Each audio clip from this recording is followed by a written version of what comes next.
Jagannath, Sundar Jagannath, is it? Do you want to sing? Do you play harmonium? Sing. Okay. So do. You know what notes you play? He knows how they sound. I know you can pick up the notes.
people tonight because there's another program.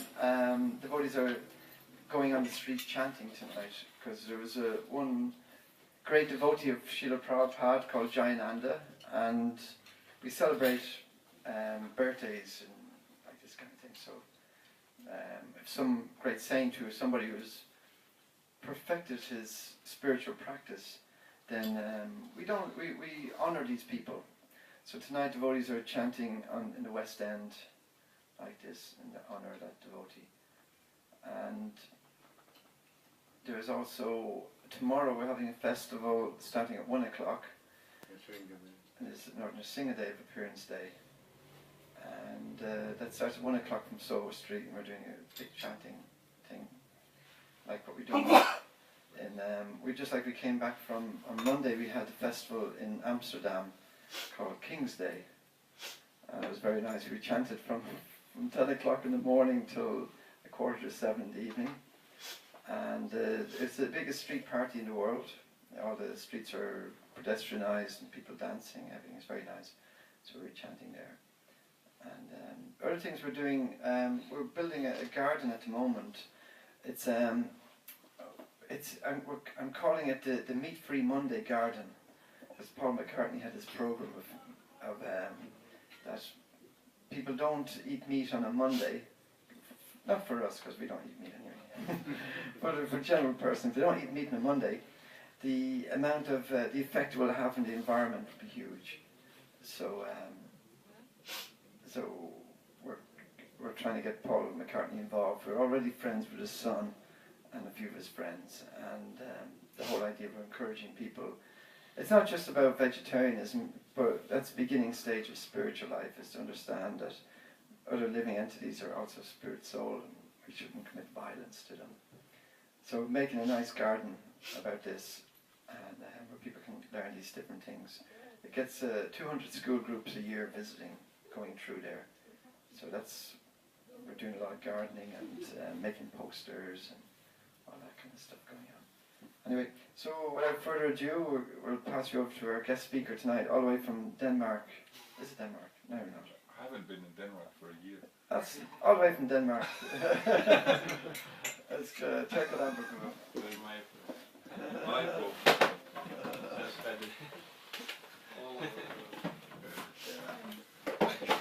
Where do we sit? Well, where we like. That's probably good here. Yeah, sure.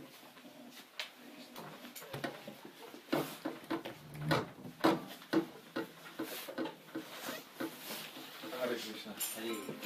Thank you for coming. Hare Krishna. Yeah. So I don't really know where I'm from. Because I mean, technically we're spirit souls and we're not really from anywhere here. But you know, I travel a little bit around. I get to Denmark sometimes, once in a year. So I'm a lot here in England. Sometimes I'm in America. Sometimes I'm in India. Right now I'm here in Matchless. So I was going to talk. I was also talking last week, and I had no idea I was talking, and I think it went pretty well. So I thought, why don't I try and not prepare again, and see how that goes. So the only thing I was thinking was that I wanted to talk about equality, because everybody wants equality. You know, we can't get enough of it. Equal rights and race equality and gender equality and everything is equal. And then it was a nice introduction actually when Prabhu mentioned that we try not to eat other living entities because they're also spirit souls, so actually that's kind of equality. It's not really equality to eat another living entity. That's a bit unfair. If you ask the other living entity, I'm sure he would agree. So yeah, so we try to be equal, but what does that mean? Does that mean that it should be the same for everybody because we're different? The fact is we're not equal, you know. The fact is that some people are starving and some people are eating themselves to death. The fact is that some people can run really fast and some others, they get like shortage of breath if they just like walk over a doormat. And so we're all different, so how are we equal? So way we can be equal is that if we distinguish ourselves from our body, because the body is not equal. The body is so many different strange and wonderful shapes and sizes and constitutions, but behind that there is consciousness, and consciousness is equal. Consciousness is the same. And that's actually what has value, because, you know, the body is deteriorating anyway. So the body goes through so many changes, so if we get too hung up on that, then we will be anxious, because it keeps changing. So if you take shelter of something that's completely always changing, you won't really feel secure. It's like building a house on mud or something. It's not really, you're not going to be comfortable there. So that's basically what we're doing. We're trying to separate what is actually consciousness, or the soul. People discuss sometimes, do we have a soul? But for us, that's a funny discussion, because they're discussing that using their consciousness, which is the symptom of the soul, right? You see a dead body, you see a living body, there's a difference. That's the soul. It's not really rocket science, you know, it's just, that's what it is. So we try to distinguish what is what. So like all these external things, they have to do with the body. And now the body has to function, so we have to, you know, we have to eat something. We try generally not to live, I mean, just live somewhat comfortably. And that's different for everybody. What is comfortable? You know, for me, simple is comfortable. I have all my things are in a suitcase, and then I can travel around. That's good for me, because if I've lived in apartments before I became a monk, and it was not always a pretty sight, because it just ended up with all sorts of things everywhere, and it was a mess. But then for others, most people, they like to have a nice apartment with a few plants and a sofa and some other stuff, right? So this is something we have to figure out for ourselves, how we kind of arrange our lives. The problem is that there's a tendency to kind of overemphasize that I will be happy if I have a big house or a fancy car, or if I'm very comfortable in my job or something. And it doesn't really always work out like that, because we tend to go too far, to think too much about these things. Actually, what we want to do is to just make it so that we don't think so much about it. So for that to happen, we have to distinguish between principle and detail, because we have this idea that all these details are very important, but they're just details. Actually, the real importance is our relationships, and ultimately our relationship with God, because God, He's the highest principle. Everything is taken care of with God. So everybody has some principle that they function under. Like if you really like West Ham United, then that's the principle. If they win, everything is good, and if they lose, everything is bad, and that's just how it is. And if you disagree with that, I don't like it. Right? That's the principle. So then the detail is what players are playing, and what's the score, and where are they playing, and what's day of the week, and all that. That's all details. But they have to win, and the others have to lose. That's the principle. So that's what you take shelter of, and you go and you buy the shirt, and you sing the songs, and it's like a church, basically. Like we have a uniform, they have a uniform, we have songs, they have songs. It's just, you know, it's a different kind of religion. We would say it maybe doesn't function so well, because it's not always uplifting. We see, you know, hooliganism is kind of an extreme symptom of it, but just your average football enthusiast, he will be kind of down and depressed when his team loses. So for us, we don't have those days, you know. These programs in Friday evening, they tend to most of the time work out pretty well, you know, and people are happy when they go away from here. So it's about finding out the highest principle, because that deals with everything. That encompasses everything. So like some say that that God is partial, that He's actually, you know, in favor of some and not others. Like you're either going to heaven or hell, right? Or like, why are religions sectarian? That's actually, that's a wrong way. That's, when you think like that, it means that you're looking at it like a football club. Like the Christians are the winners and everybody else are the losers, or the Hindus are right and everybody's wrong. But that's an incomplete understanding, because that's this material way of looking at it. Actually, God is good for everybody, which can be difficult to understand, because why do you have children born with heart failure and stuff like that? It doesn't seem very good. But actually, from an absolute plane, it's not such a big deal. We have a problem because we're attached to this body, because we run around in this body all day long, every day, and for many years. So this is what we take shelter of. So when it kind of changes, we get anxious. Nobody really likes to get old, you know. And then we have a child born with heart failure. It's gotten old real quick, because old means you're about to die. So you see a child, it doesn't make sense. But if you understand that actually this is just a temporary situation, that the consciousness is eternal and will be reincarnated, then it's just, basically it's just like putting on a new set of clothes. Like, okay, you spill something on the clothes and then you go change and then you move on. Now, if you see children, they get very upset with stuff, you know, when it doesn't go their way, they start crying. And we're like that spiritually. We're like spiritual children, like, because we're a little bit, we've kind of forgotten that we're spirit and we think we're this body. So that means that when we're reminded of that we're not this body, or that the body is not really functioning, we get very upset.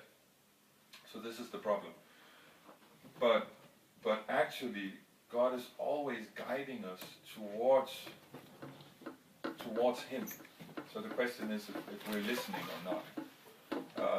So if you see some of the most wonderful, giving, generous, heartwarming people, they've been through hell. You know, they've been through so much, and they have learned from that relationships and doing good for others and service, that is very precious. And actually, these external situations, they can change so fast and these things. So, but how did they learn that? They learned that through, you know, adversity, through trouble.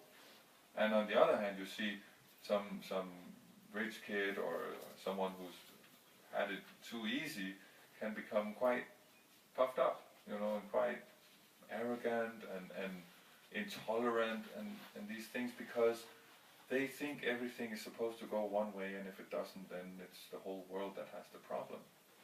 So we have to kind of look at the big picture. If we look at too much on the detail, then we will be disturbed, because details are always changing. But if we try and look at the principle behind it, then it'll become much easier to deal with.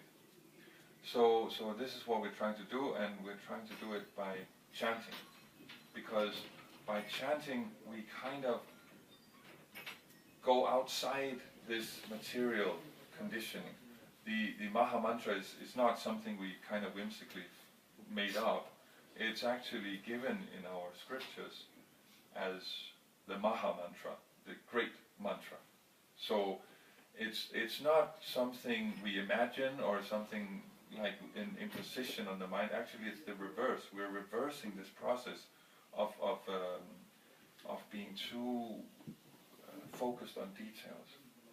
And the beauty of it is that it works whether you believe it or not. It's not, you don't have to believe in it. Actually, technically, it works. And you could even give some kind of quote-unquote scientific explanation of how it works. Like it works by what's the word? Triggering different halves of the brain. Like when you say Krishna, it triggers one half of the brain, I believe it's the left, and Rama triggers the right. And this is something that is very often used in hypnotherapy, that you trigger left and right brain parts in turn, like just by tapping knees. That's one way of doing it.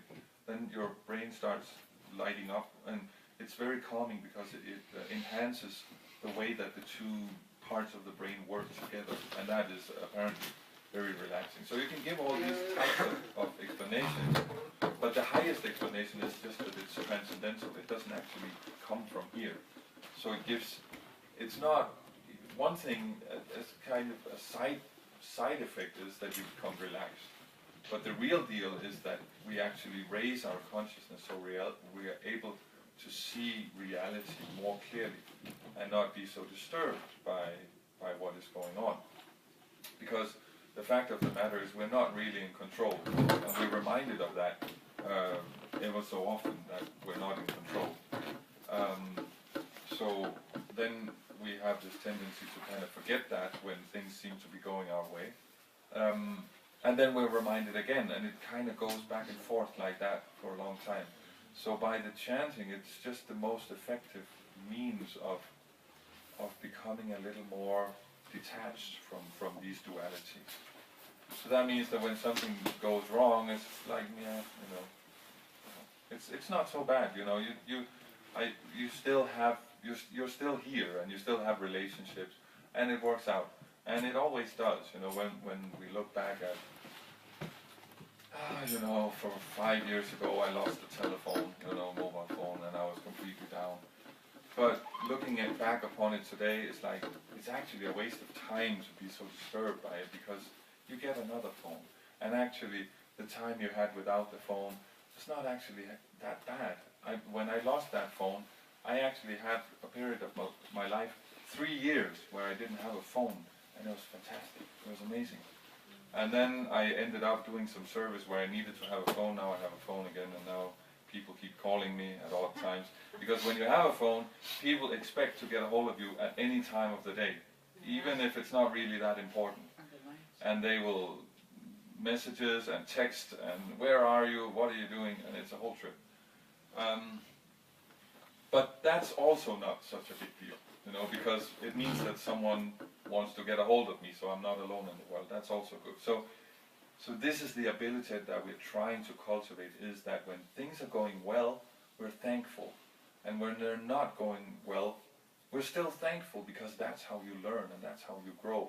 You do not grow by always getting everything the way you want, not unless you're God. And none of us are. So we might as well get real and then become humble, because that is how you really get the benefit. You know, humility is such an underrated quality. But even though it's underrated, it still works. That's the beauty of it. That it's a universal principle, even though it's not something in like Greater London area that is propagated a lot. You know, it's more a passionate place. Everybody in London, they got a plan. They have something they want to achieve, and they feel they have the right to achieve it, and by all means they do. But it's more like, I know what I'm worth. You know, you're not going to make it in London if you don't know what you're worth. But actually, if you take a more humble approach, often what you see is the door will be opened for you, because others will not feel threatened by it. Because there will be this, maybe not conscious, but subconsciously there will be this realization that this person is actually not out to get me. I feel safe with this person. So this is what we're trying to cultivate and trying to spread when we do our programs. And yeah, the diet is one thing, the music is another thing. That we all try to kind of direct it in the same direction, and that is towards humility and forgiveness. Forgiveness is said to be the most important quality in Hare Krishna, in a Vaishnava, because we all make mistakes. So humility is fine, but then still you may say something that just comes out wrong. I do it all the time, because I have this thing, I like to be funny, and sometimes it's just not funny, you know, because you deal with different cultures, and something I find hilarious is just someone just looks at you like, okay, you know, and walks away. So then forgiveness is good, because then you kind of get over it and you move on from there, and okay, maybe he didn't mean it so bad, you know. So in this way we have nice relationships, and that's actually what makes us happy. It's that simple. Just have nice relationships, honor your relationships, and then you don't have to think about if others love me. So I'm walking down here, and it's this, Friday afternoon. Everybody got off work, and there's this energy. It's quite intense actually, of people. They're excited and they want something and not exactly sure what it is, but they're definitely gonna get it. And it's just it's not gonna happen. You can sense that if you're not drinking or smoking or eating meat or gambling, if your mind is pretty clear, you can sense that we're in a mood here that is gonna end in disappointment. It's just a fact. Because it's too passionate. It's too passionate. Usually, often we hear in the West that passion is good. We want to be passionate about our job. We want to be passionate about our relationships. But what happens is that it becomes very high peaks, very exciting, but the lows have to be concomitant. I mean, it has to balance out. That's how energy works. You don't see sound only going up. It goes up and down in a wave. Energy in all sorts, light, sound, whatever, electricity, it's the same way.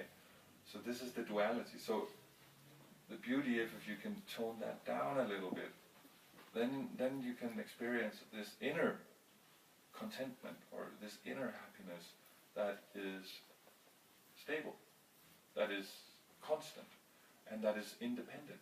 That's the beauty of it. It's not dependent on any outer circumstance. It actually is generated from within. And it's said in our scriptures that actually a soul shines as bright as the brightest sun. Now that's not, when I look at Sundar Jagannath, I don't need sunglasses, But that's because we're covered, all of us, But what we can see is that it's not uncommon for people to think that the Hare Krishnas are like 10 or sometimes even 20 years younger than they actually are. That it's like when people hear I'm 39, they're like, okay. So something is there. That light is there, and the beauty is that it works for everybody. Like we were saying, it's not a sectarian thing. It's not like you have to be a Hare Krishna. And it's not like just if you say you're a Hare Krishna, then suddenly it works. No, it's a scientific process, and you have to apply it. So one thing is the chanting that will take care of the subtle body, and the other thing is then the regulation that will take care of the gross body, and that's the thing with the equality and the freedom. That usually we have this idea that equality, equal rights, and freedom, this has to do with I should be allowed to do whatever I want, or be free to do what I want. That will make me happy. But we can't really use that, because some people, they want to be pedophiles. Everybody and anybody would agree that simply doesn't work. One Swami said, I heard once, what you want will kill you. Because desires are not satisfied. End of sentence, full stop. They are not they will be satisfied for a little while, and then they grow, then they come back even more. That's why you see that those who are most heavily engaged, most passionate about something, they're actually the most frustrated people. Take anything, take the footballers, like the hooligans, they're so entrenched in this, and when it doesn't work out, they flip out. Sex life, those people who are into all sorts of, exotic sex, deeply, deeply frustrated people. The same with anything. Money. I mean, the poorest people are actually the most wealthy, because they're worrying about money all the time. They cannot get their mind off their money. And meanwhile, they're on their fourth marriage, because they do not know how to deal with a relationship. So, if you have a material desire, it means it's a desire that you cannot fulfill. So we have to break that. We have to break that. And that is very difficult, because we are constantly being bombarded with advertisement that says the opposite. And whatever we associate with, we will take on that quality, as a matter of time. It's just a matter of time. Now, the issue came up in in the class at Soho Street, I believe you were there, about association, right? That it was said that we should not associate with materialistically minded people. Now that sounds kind of harsh, because how will we help them? Or will we just shut ourselves off? It sounds kind of sectarian and kind of cultish in a negative way. But what we mean is, we try to not take part in that value system. You know, we try to not get taste out of this sense gratification. So association doesn't mean, you know, talking with or being together with. It means adopting that value system. That we try to not do, because we know where it ends. It just goes down from there, and it just brings frustration. So we try to go the other way. We try to share a different value system of humility and generosity and simplicity, because it's free and it works. You know, there's not much business in it, but it works, and it's an amazing thing when you take part in it, and when you truly share something with someone, right? When you have conversations where you're actually interested in what the other person says, rather than just waiting for them to shut up so you can say something, right? God bless my parents, but that's how they communicate. I love them, and I'm not criticizing, but it's just when you've lived with someone so long, it just becomes annoying.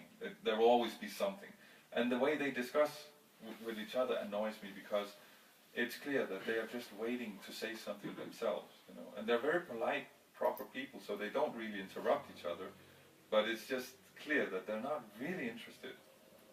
So I'm very thankful for some of the relationships I have, because at least I think they're interested in what I have to say, and I am truly interested in what they have to say. And that's a beautiful thing, because then we experience that actually brings happiness, just being interested in someone else, not having to worry about whether or not am I interesting, because the other person is interesting, so that interest is already taken care of. I don't have to show off or be something that I'm not sure if I can be, and it just makes everything more simple. So how to deal with this, that keep it simple, but at the same time we're all unique. Basically, we have 4 different types of mentalities. There is like an intellectual mentality, and there is kind of an administrator kind of mentality, and you have kind of a business-like mentality, and you have a more emotional mentality. These 4, pretty much everybody is kind of in one of these. Everybody has a little of everything, but one of them will be prominent. When someone is sitting and dreaming and looking out the window and thinking, what would be nice? It would be some kind of activity that falls into one of these 4 categories. Either some emotional, fulfillment, or some facility, or some influence, or some knowledge. This is where we are. And the beauty is that if we arrange society according to that, everybody will be free. We will be equal in our contentment, even though we are in vastly different situations. So this is what it means to look at the principle rather than the detail. The details are all fitted in under the same principle, that if you do your duty, then you can have freedom. It's the 2 sides of the same coin. We always hear about freedom of speech, freedom of whatever it is, but we never hear about duty, because my freedom is another person's duty. If I have freedom of speech, that means it's everybody else's duty to listen or tolerate whatever nonsense comes out of my mouth. But if we look at it as it's 2 sides of the same coin, that means, okay, I have freedom of speech, that means I also have responsibility of speech. That means I can't just say anything, it should be beneficial. So if we acknowledge that, then we can arrange society. so that it will actually be peaceful. The problem is that anything that works can also be exploited. And that's the problem today. That the problem is not inequality, the problem is exploitation, that we have a tendency to exploit each other. So this system of governance of the 4 different types of personality has been abused. Today is being abused in parts of India as the caste system. That just means you just use it to bully other people. Now you're low caste, so you don't have anything to say. You're born from the wrong family, so that means you must have some kind of low consciousness, and that means we don't deal with your problem. So that's the problem, that it's we have an exploitative mentality.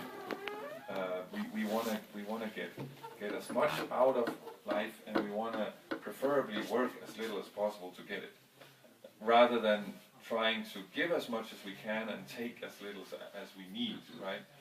Which actually gives fulfillment. Then we try to kind of get, because when you want to be in control, then you figure out sometimes that you're not. I mean, at least you can never be fully satisfied like that. The desires keep growing, and then you can't, at some point you just can't get what you want. Then you become frustrated and angry, and then you become greedy. Okay, if I can't get what I want, I will, at least I'll take what I can get, right? And that's actually the governing mentality that we see in the West, is that we figure out it's our right to take what we need. We're actually, we're killing animals, we're depleting the planet, and we're talking about what should we do about it, but it's pretty easy. I mean, it's really not that difficult. You got big guys in expensive suits flying private jets to have meetings about how we stop using so much CO2 or so much fuel. It's kind of ridiculous, For someone who's a vegetarian, I don't have a driver's license. That discussion, how do we save the planet, is kind of like, So it's a change of consciousness. We don't need more laws or rules, because they're just ways of making it look nice. We're all good to each other, so we can all exploit together, rather than I'll just exploit everybody right here, because that doesn't work. Then it'll just be war. So if we just make an agreement that, okay, these are the rules by which we exploit, then it works better. So if you're really serious about exploiting, you will do it nicely, because then it'll work better and you can exploit more in the long run. But not forever. It won't go on. And the longer it goes on, the more attached you become. The more we get used to something, the more difficult it is for us to do without it. So then, when it breaks down, the frustration and the greed comes. So we have to, if we want to be happy, we have to reverse that. And the beauty of it is that we don't actually need the whole world to do that before we become happy. If we just do it for ourselves, immediately the effect is there. Because this gigantic load is taken off our shoulders. We don't have to look like a supermodel or something. We can just, I bought a pair of shoes today for £6, and they're kind of a size too big, and it makes my feet look a little bit like clown feet, and they're red. and I was walking down here wearing them and looking down at myself, and I was kind of laughing because it looked hilarious. And then I walked past, there was a guy walking the opposite direction, and he had red shoes on, and they were not clown shoes, they were very expensive shoes. And I looked up, I was kind of laughing, and he wasn't laughing.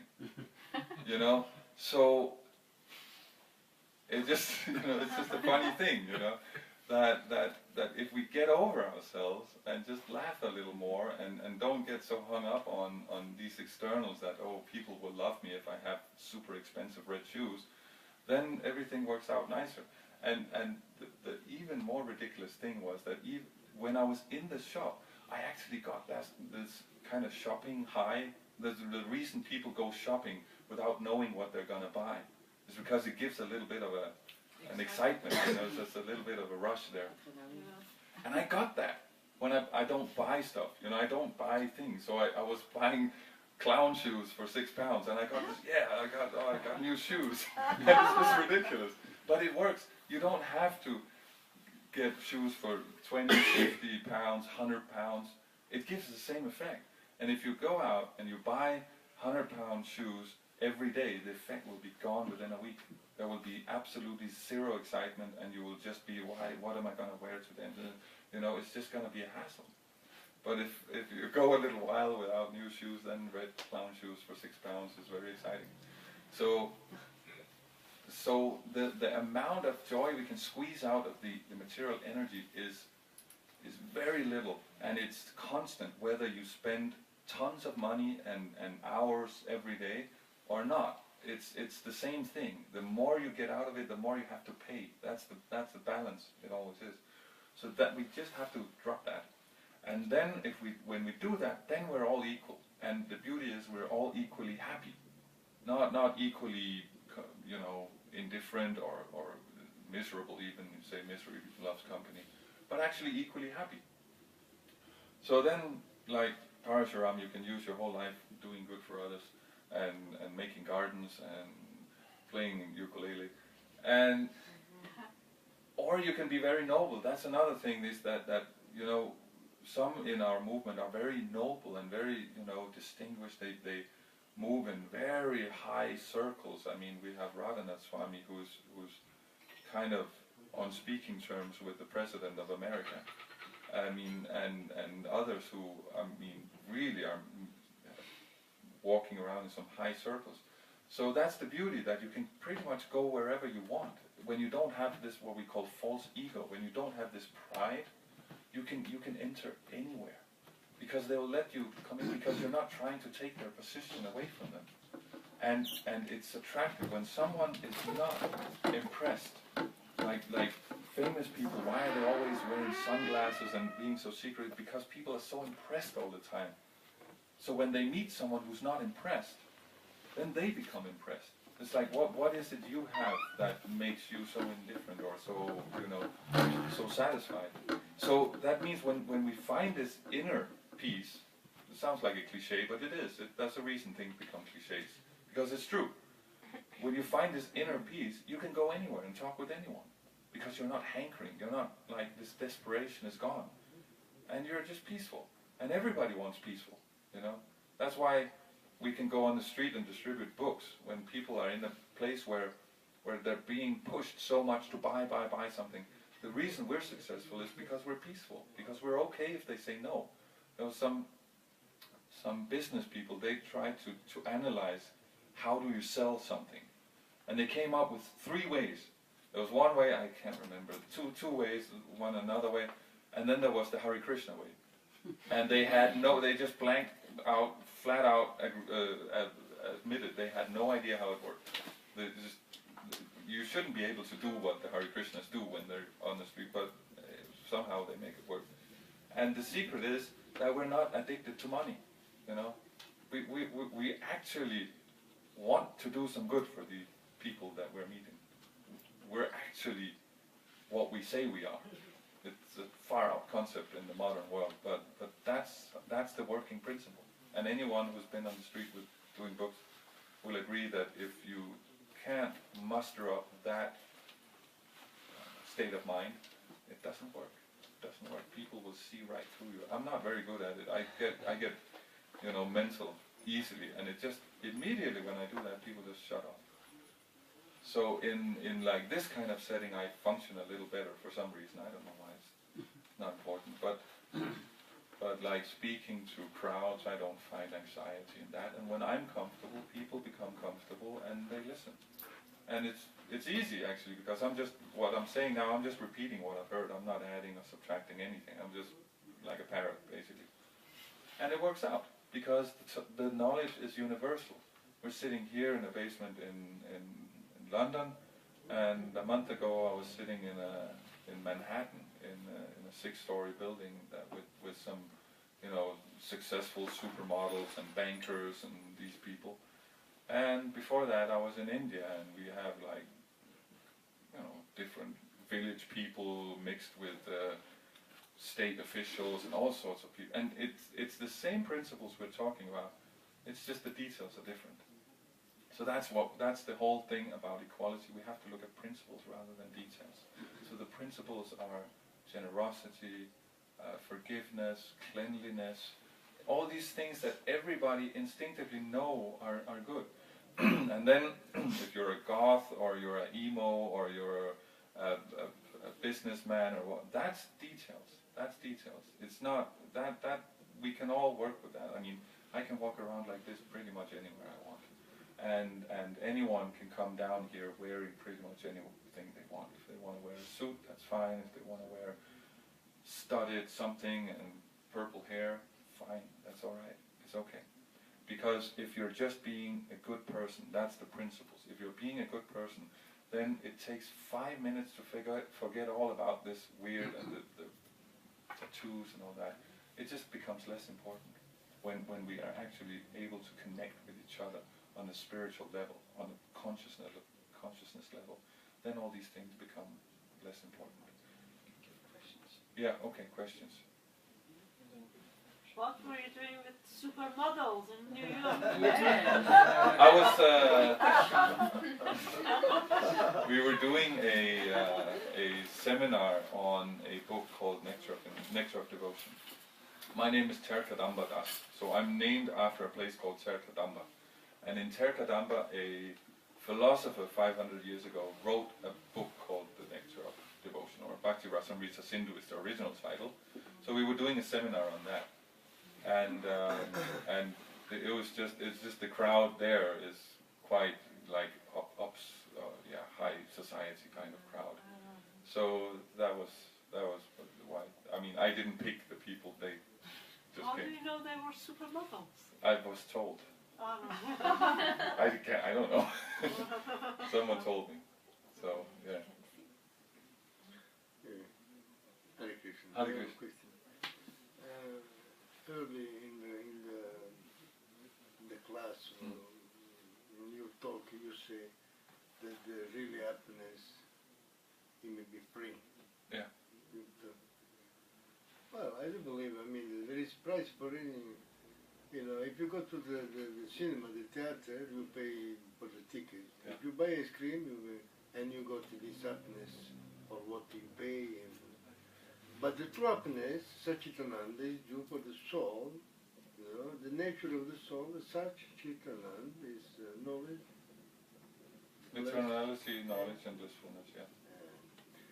So, how to achieve this free knowledge? You know, Actually, you're right. you have to buy the ticket to the great journey. You know, start to chant Hare Krishna, Hare Krishna, Hare Krishna, Krishna, Hare Hare, Hare Rama, Hare Rama, Rama Rama, Hare Hare. Do a lot of devotional service, and then you get the ticket. Yeah. I mean, you're right. To get to the happiness. So it's not free. There's it's no very material. high price because there is no money. There is nothing else. You can get the same value as the. But what I was talking about, if I mean, try to say it in a more precise way, there is no material price. You can't buy it for anything material, and you don't have to because you already have it. But of course there's a price to pay. You have to pay with your false ego, with your pride, with your selfishness. Yes. That you have to let go of. But in the context I was speaking is that there's no material price. It's not a everyone commodity.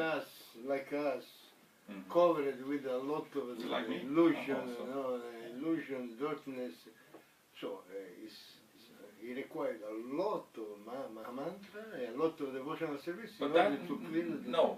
Actually, that's not true, because as soon as you start, then you get paid off. The effect comes immediately. Okay, if you want to go to the Paramahamsa, completely liberated state, there's a lot of work to be done, but you get the effect the minute you start. So it's not like, oh, so hard work. It's not actually, I mean, it's actually joyous to do. My life is good every day, and I'm not liberated at all. I have many weird things I don't going believe on. as a spiritual entity. I mean, you achieve it to get the hide in spirituality to become free from the samsara, the cycle. So at this stage there is no more day and night. I mean, because when you go on the street for Harinam, it may be day, it may be night, but there's a period, this dimension, duality, time, day and night time. You chant Hare Krishna on the street, in the proper way as devotee, You want to bring Krishna there and become a spiritual platform. That's why the people, you know, when they listen Rolling Stone, they listen 2 minutes and maybe a tractor. But when they listen the mantra on the street, it works. It's really the alarm. Like when you sleep and you put the alarm in the morning, you wake up and, I'm Mr. Rossi, I'm married, I got children. So similarly, when you sing the mantra on the street, people get to wake up from the consciousness which you always say you should change. No, the consciousness is simply the same. It needs to be wake up because it's dormant. And at the time, and this mantra is the right alarm to make it work. Thank you. Before you were talking about being humble and the effects that that has, and I think in modern society we are not, and I wondered if you could explain. Yeah, that's actually being humble, how to be humble. Good question. That's important because being humble doesn't mean that you let others treat you like a doormat. It doesn't mean that you just let others walk all over you. It means that when you're dealing with others, you're trying to serve them, actually. That you're not making it about me, what can I get out of people. And, you know, because actually there's a connection between being humble and being confident. And there's a connection between being insecure and being proud. Because if you're insecure, you want to present yourself maybe a little better than you actually feel like you are, so that people will like you. But for another person to witness that, it seems like you're puffing yourself up, right? So actually, it seems like pride and confidence go together, and then humility and insecurity, but actually it's the other way around. The connection is humility and confidence, because when you're confident, you don't have to puff yourself up, you know. So humility is about being confident, and being confident, you can be that when you're not too dependent on the externals, right? When you feel like I am what I am, and I am like everybody else in whatever body they're in, animal, human, whatever. I am worthy of life, you could say, because that is what I am, basically.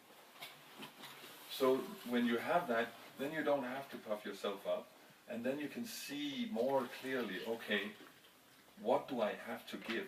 Because you cannot give what you don't have. So that means if you got, like right now, I had to say no to go to Germany because they wanted me to go to Germany. I said I had to say no because I couldn't. I don't have the time.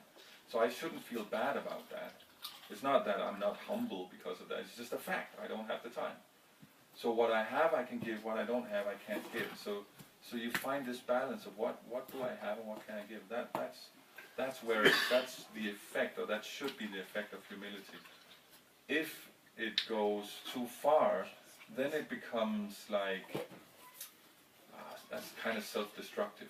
You know, I mean, many people have a problem with being too proud, but just as many of those almost say have a problem with giving too much or trying too hard to please others, and then by that they kind of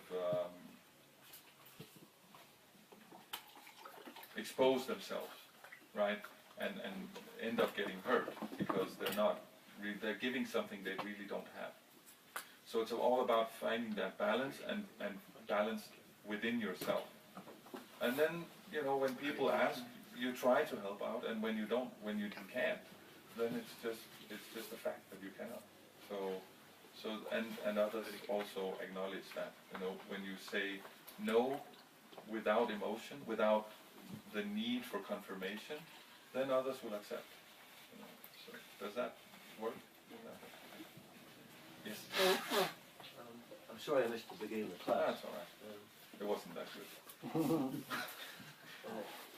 These qualities are very admirable: forgiveness, humility, simplicity, etc. Yeah.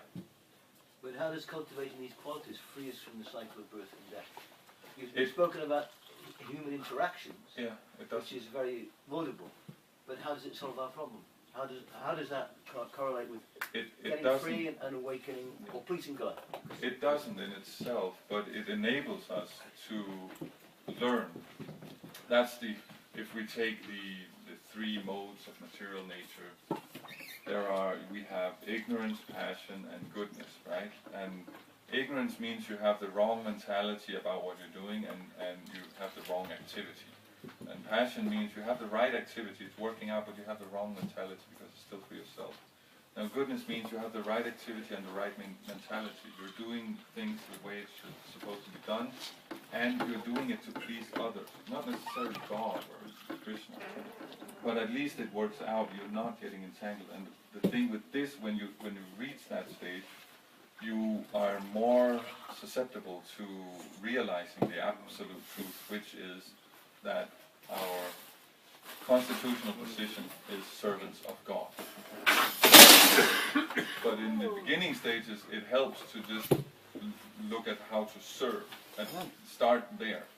And then that's what I said, like going to the highest principle. That is Krishna.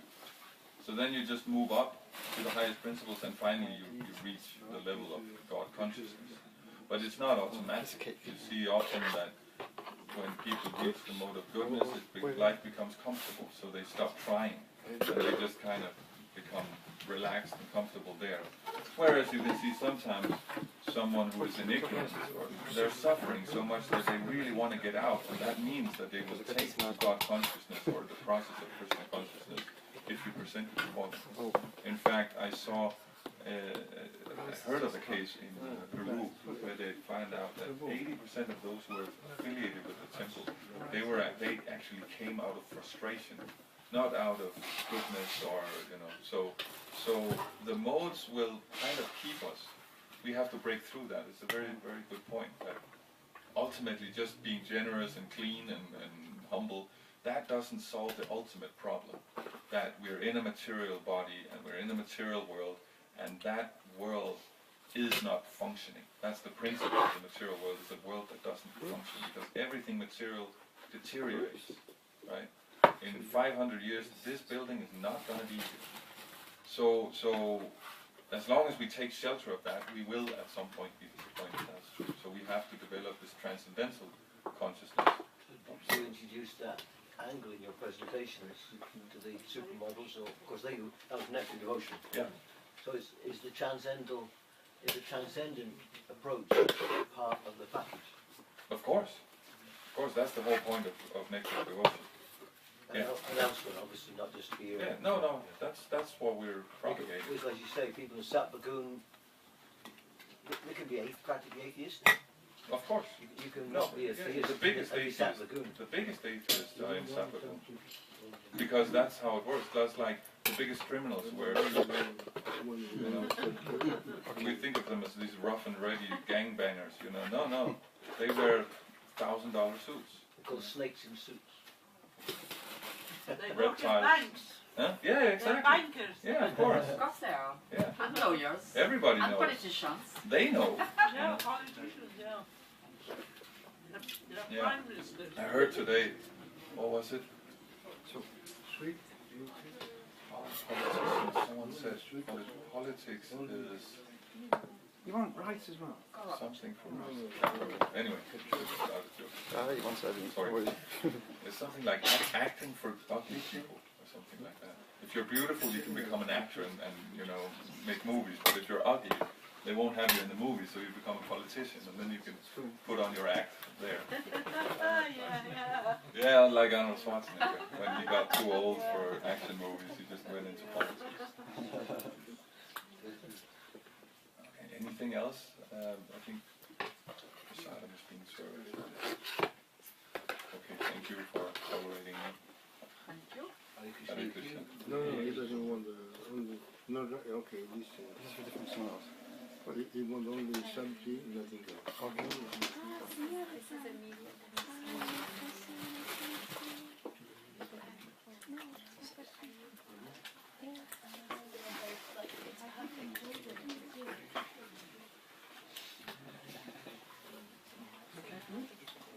Take your time.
Yeah, basically, and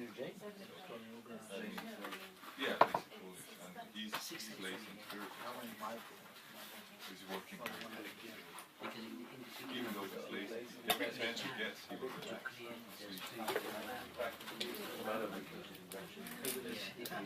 Lazy spirit means that you work as little as possible because you know that this is something that is I'm just on my way through it and I'm just trying to get a little disturbance as possible. If I can get out to do the work for me. So that's why this chapter is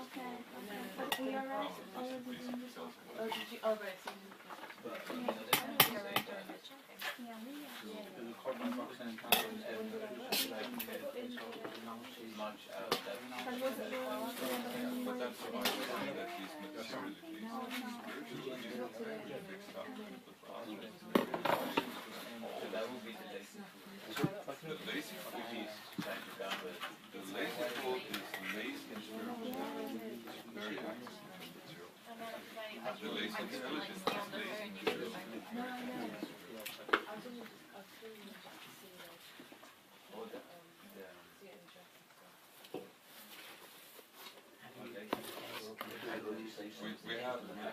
We have lazy intelligence, and then we have active intelligence, and then we have active, foolish, and lazy. So that's your Brahmana and Kshatriya Vaishya. Right? The Brahmana is lazy intelligence, and the Kshatriya is active, and the Vaishya is active, but foolish, because it's material. But active, active intelligence, it did not mean that he is using his intelligence and like, Yes, but also, you know, that we say that, you know, people who meditate, they are young yoga, they just, you know, relax. So, and they are kind of the active intelligence. You could say, but that's like comatose intelligence. That person is going too far because there's no service. So he's just sitting there. What fun is that? So the Brahman is lazy intelligence because activity is being performed. It just doesn't have to get involved. He motivates the Kshatriya to do it and make sure that it's done properly so it works out for Krishna. That's the intelligence. But it's going on, but he doesn't have to do it personally, so he doesn't get entangled. The Kshatriya gets entangled. The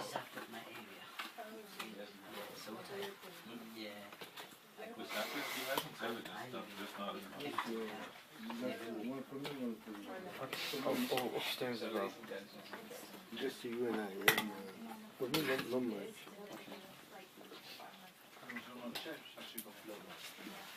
So generally you say that. I think there's people upstairs. At least one.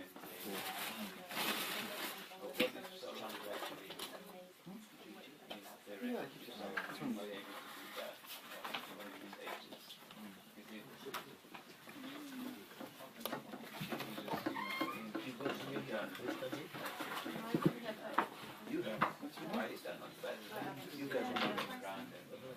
Well, I mean, in country you would.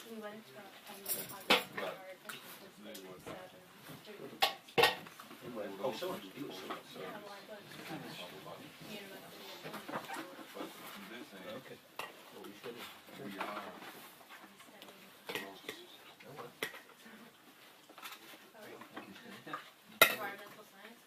Oh, we are close to being engaged. We're just not. It's not that there's nothing wrong with the meditation. It's our consciousness. Like there's nothing wrong with that. Yeah, It's perfect. But we are not capable of actually performing it properly. So this is there anybody more? No, only one. Okay. You want to take this one? And then everybody. Thank you.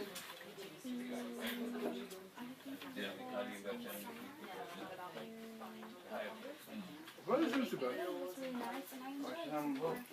She's on the street. I just got one sort of Sometimes you can't really figure out if it creates your genius. not conspiracy. That's the kind of Well, it basically says, if you look it up on the internet, conspiracy. It's just yes, there are, but not like saying I believe that Hiranyakashipu actually was well, no, save the world, save the planet, save the environment, save the world. because he took the birth of Hiranyakashipu and he took birth of It's the basic conclusion. It's well known that yeah, exactly. most kind of environmental related, Totally something. domestic animals.